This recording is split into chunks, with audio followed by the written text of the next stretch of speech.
Estudiaremos a continuación las principales características de la sangre y la orina. A diferencia de la mayoría de las células de un organismo multicelular, la sangre es un tejido conectivo compuesto por una matriz extracelular de líquido denominada plasma, en el cual se encuentran dispersos y disueltos, según sea el caso, numerosas células, fragmentos celulares y gran cantidad de sustancias.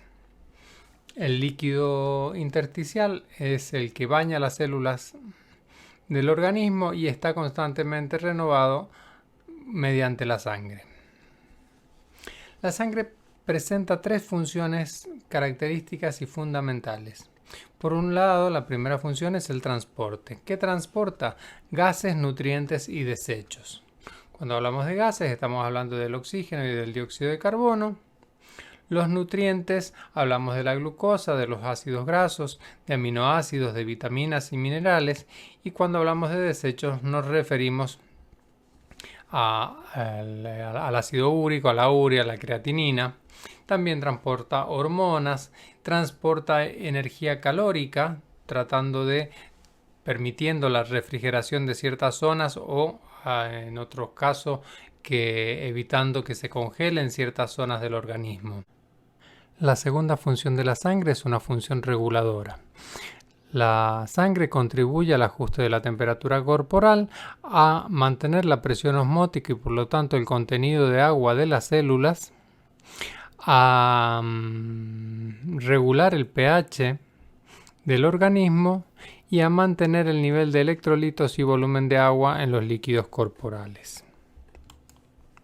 La tercera y última función es una función de protección, dado que mediante mecanismos de coagulación y fagocitosis protege al organismo de lesiones o de enfermedades. Respecto de la homeostasis, que ya hemos hablado y hemos mencionado en alguna oportunidad, pongamos como ejemplo lo que sucede con el nivel de glucosa en sangre. Si por ejemplo tenemos que se produce un aumento en el nivel de glucosa en la sangre, lo que va a suceder en forma inmediata es que el páncreas va a dar la instrucción de que se aumente la producción de insulina, que es una hormona, que se baje la producción de glucagón, que es otra hormona, y de esta manera se pueda restituir las características de la sangre, o sea, el nivel de glucosa en la sangre. De la misma manera, cuando se produce una bajada en la glucosa de la sangre, lo que va a suceder inmediatamente es que el páncreas va a dar la orden de que se produzca una menor cantidad de insulina y de que aumente el consumo de glucagón. De esta manera se va a restituir el contenido de glucosa en la sangre. Entonces, ¿qué es lo que es la homeostasis? Es el conjunto de fenómenos que permiten la autorregulación de un organismo mediante justamente una serie de acciones interrelacionadas. Es decir, el organismo posee una serie de sensores y una serie de instrumentos que accionan de acuerdo a los resultados de lo sensado. En cuanto a las características de la sangre, decimos que es más densa y también es más viscosa que el agua y en principio resulta más bien pegajosa. Su temperatura es de 38 grados, un grado superior a la temperatura del cuerpo. Tiene un pH entre 7,35 y 7,45. El color va a variar entre rojo brillante o rojo oscuro según si está saturada con oxígeno o no. Constituye el 20% del líquido extracelular y alcanza un 8% del total de la masa corporal, lo que genera o hace un total de un volumen sanguíneo de 4 a 6 litros, dependiendo del sexo y la talla del adulto. Hay diversas hormonas reguladas por mecanismos de retroalimentación que producen justamente estos mecanismos de homeostasis que aseguran que tanto el volumen como la presión osmótica de la sangre se mantengan relativamente constantes. Por ejemplo, la aldosterona, la antidiurética y el peptido natriurético auricular tienen una especial importancia en la regulación del agua excretada a través de la orina. La densidad de la sangre es en el orden de 1050 a 1060 gramos por litro. Esto es un 5 o un 6% superior a la densidad del agua, en tanto que la viscosidad es aproximadamente 5 veces superior a la viscosidad del agua.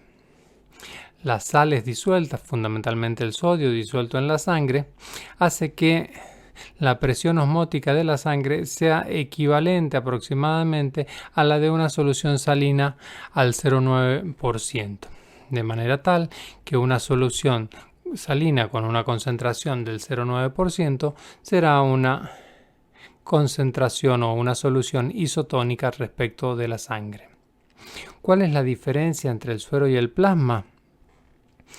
El plasma, para obtenerlo, una vez que se extrae la sangre, se impide la coagulación. Luego de este proceso se procede a la centrifugación de manera tal de obtener dos fases.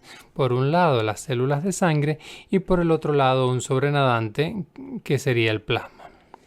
En tanto que para obtener el suero lo que se hace mediante un proceso, luego de la extracción se deja que ésta coagule y luego obteniéndose un coágulo gelatinoso y posteriormente se exprime y se libera el líquido que será el suero.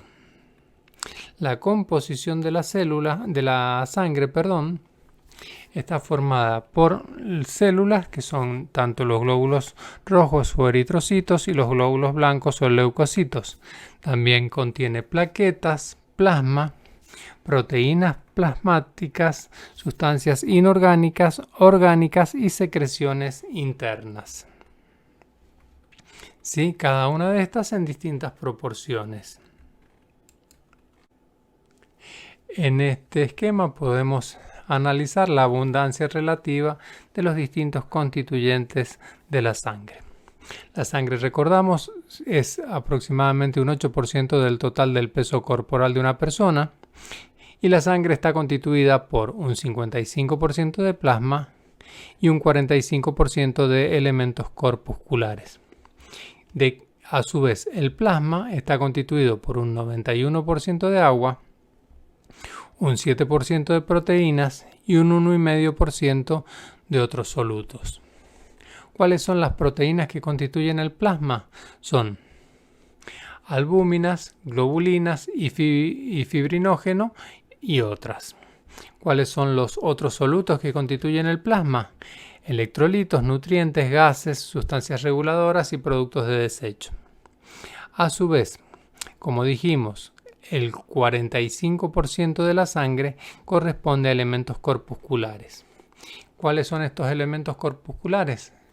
Plaquetas entre 50.000 y 400.000, glóbulos blancos entre 5.000 y 10.000 y glóbulos rojos entre 4 o 5 millones de glóbulos rojos. Los glóbulos blancos a su vez son de distintos tipos. Tenemos los neutrofitos, los linfocitos, los monocitos, los eosinofitos y los basofitos. Respecto de las proteínas plasmáticas, dijimos que tenemos albúminas, globulinas, fibrinógeno y un resto. Las funciones de estas proteínas plasmáticas son la de mantener la presión oncótica y mantener el pH sanguíneo. A su vez, las globulinas alfa y beta permiten el transporte de ácidos grasos y hierro respectivamente. También las proteínas plasmáticas en general permiten el transporte de fármacos, de hormonas, de cobre. Son fuente nutritiva para los tejidos. Las globulinas permiten la defensa frente a las infecciones y también proveen anticuerpos de distintas características. Pasemos ya a la orina, que es un líquido acuoso transparente de olor característico, segregado por los riñones, eliminado al exterior por el aparato urinario mediante una serie compleja de sistemas, de órganos. Las funciones de la orina fundamentalmente influyen en la homeostasis, eliminando sustancias tóxicas, controlando el nivel de electrolitos, regulando la excreción de sodio y potasio, la regulación de la volemia, del contenido de sangre, para el control de la tensión arterial, y también permite el control del equilibrio ácido-básico. La orina normal humana es transparente y amarillenta. La cantidad de orina producida es del orden de 1,4 litros por día, de los cuales el 96% es agua y un 4% aproximadamente corresponde a sólidos en solución, de los cuales la mitad, unos 20 gramos aproximadamente, es urea. La urea se genera por la degradación del metabolismo de las proteínas. Las proteínas, recordemos, son cadenas de aminoácidos entrelazadas, ¿sí? A su vez, también los sólidos en solución son nitrógenos, cloruros, cetoesteroides, fósforos, amonio, creatinina y ácido úrico. Contiene ácido úrico la orina y contiene sales inorgánicas.